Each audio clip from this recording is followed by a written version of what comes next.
Depuis le phénomène World of Warcraft et ses plus de 10 millions d'abonnés, plus aucun éditeur ne doute du jackpot que représente un MMO. Dans l'ombre de l'ogre Blizzard, nombreux sont ceux qui voudraient une part de ce gros gâteau. Parmi eux, Electronic Arts, qui a fait partie des pionniers du genre avec Ultima Online, semble bien vouloir revenir sur le devant de la scène en lançant Warhammer Online à l'automne prochain. Et on peut dire qu'ils ont décidé d'y mettre les moyens. La juteuse licence de Games Workshop a déjà attiré plus de 600 000 fans sur la future bêta publique. Et l'éditeur peut compter sur l'expérience de sa récente acquisition Mythic. Mais si, rappelez-vous, le studio était déjà à l'origine de Dark Age of Camelot. We felt like we'd done a lot with Dark Age, that we'd done a really great job of making a great MMO, but that it was time to move on with something new, something that we could expand on in different ways. We never really intended Warhammer to be a replacement for Dark Age of Camelot. We love Dark Age of Camelot. It's still out there today. It's still doing great for us. Still very popular in Europe as well as in America. But we wanted to do something a little bit different. Something similar to Dark Age, something that built upon what we learned from, but something new. And so that's why we looked at Warhammer, something that we really liked as players of the Warhammer tabletop games. Something that we were familiar with and were very passionate about, and so it was a dream for us that Warhammer kind of fell into our laps, and we were able to make an MMO out of it. We've been actually able to add things to the IP, things that are brand new, while they've given us the freedom to be creative within this wonderful world, and we respect it. So we're very, very careful. We touch it gently, and have done wonderful things with it. De prime abord, Warhammer Online c'est du classique, en tout cas dans la lignée de World of Warcraft ou justement de Dark Age of Camelot.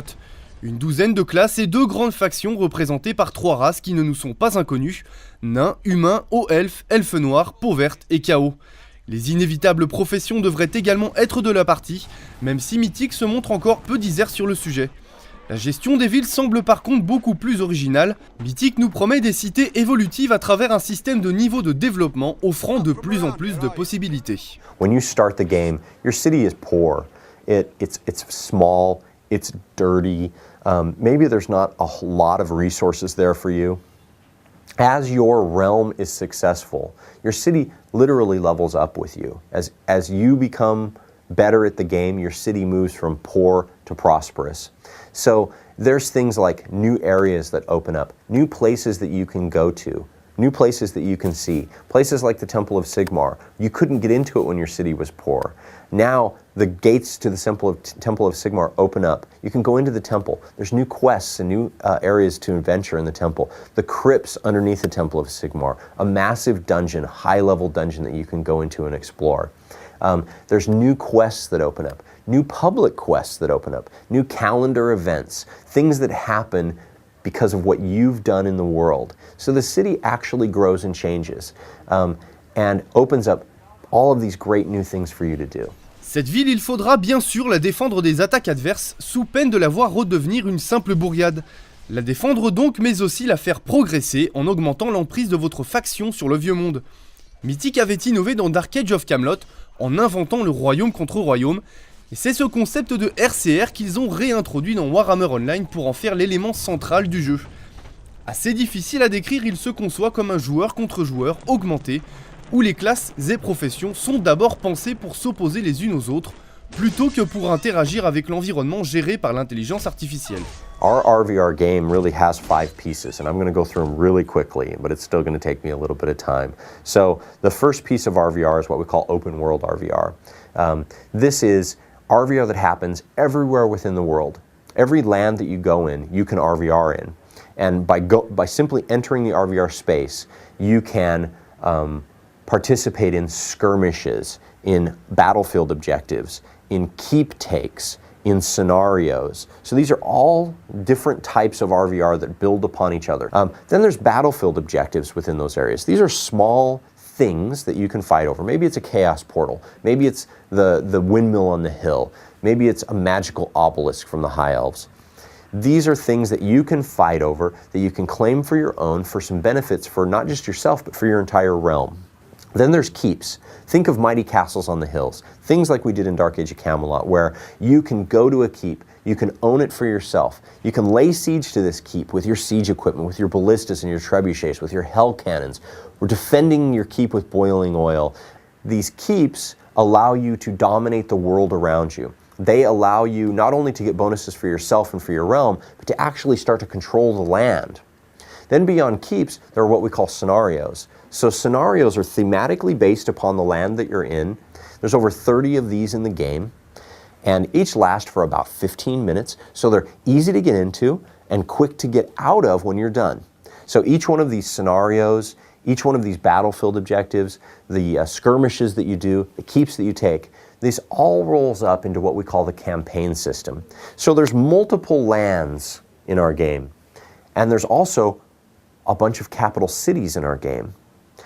And your ultimate goal as a player is world domination. Quite literally, you can fight from your capital city, capturing the land through this campaign system, through winning in RVR, capturing each area of the game for your realm, pushing your enemy before you, taking what's his and making it yours, pushing him back to his capital city, laying siege to his capital city until you invade it, pillaging and looting, burning it to the ground, taking all of the things that he holds dear and making it your own. That's our RVR system, so much more than PvP. Très orienté RCR, Warhammer Online ne compte néanmoins pas se couper d'une large frange de joueurs adeptes du JCE.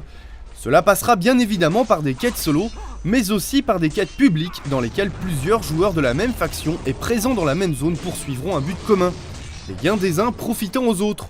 Un super journal de bord, le tome de la connaissance, permettra aux joueurs de suivre leur quête de manière assez classique, mais il donnera aussi la possibilité d'entreprendre une foule d'actions annexes et parfois complètement gadget. Son fonctionnement devrait permettre d'aborder le jeu d'une manière assez détachée et de renforcer la présence de l'univers de Warhammer. There's things that you're doing within the tome where you're exploring and finding things and working through different types of puzzles. There's also other little, what we would call mini games like our lairs system. So this is a system of hidden lairs throughout the game. Nothing that sends you there, there's no quest that sends you on your way, but they're places to find, little puzzles to solve, levers to pull, new things and interesting secrets to find within the world. Then there's things like our cannon mini game. So this is a game where you can go and click on certain cannons in the world. It kind of brings you into this telescope view that you can move around and shoot at different things. We're exploring the possibilities of keeping score for those kind of things and having kind of worldwide scores amongst players. So we have lots of little things that you can do within the game like that. Warhammer Online compte s'imposer sur le marché du MMO et le suivi du jeu devrait être à la hauteur. Même si chez Mythic rien ne filtre, on nous assure qu'ils ont une idée assez précise de ce que vont être les 2 prochaines années avec modules supplémentaires et extensions complètes. L'abonnement sera bien sûr payant, même si on ne connaît pas encore l'ordre de prix. Les MMO sont des jeux lucratifs et d'autant plus s'ils comptent un public aussi fidèle et large que possible. The easy answer is our target is everybody. But the reality is that of course we target Warhammer fans big time. We want every Warhammer fan out there to come and play Warhammer Online. You are going to love what you see when you see that game, the tabletop game or that pen and paper game or that novel that you read realized as a video game, a full world. It's amazing. So absolutely we target the Warhammer fans. We target the PvP fan. Our realm versus realm system is so much more than just simple PvP. If you are a PvP fan, you are going to absolutely adore our realm versus realm system in Warhammer Online. It is fantastic. So we target the PvP fan. And then we target those fans of MMOs out there, and there are who knows how many at this point, 10, 15, 20 million fans of MMOs out there, both past and present, who are looking for something new and interesting, who are looking for innovative features, things that you haven't seen before, things like our public quest system, things like the Tome of Knowledge, things like RVR, things like our living cities and our living guilds. Those are the people that we're going to attract, and I think they're really going to get a kick out of what we got to offer. Bien sûr, le succès d'un jeu ne peut être prédit à l'avance, mais on se doute qui est Mythic a les moyens de ses ambitions, et on les voit assez facilement venir marcher sur les plates-bandes d'un World of Warcraft, pour l'instant archi-dominateur dans son domaine. Ensuite, il conviendra aux joueurs de se faire leur idée en fonction du style du jeu qu'ils préfèrent. En fonction de l'ambiance aussi, puisqu'on devrait être loin de la relative intimité d'un Dark Age of Camelot, avec ses plus ou moins 50 000 abonnés actuels. En tout cas, les fans peuvent d'ores et déjà commencer à dépenser leur argent. L'édition collector au prix assez prohibitif de 80 € est faite pour eux, à condition bien sûr que le contenu les intéresse.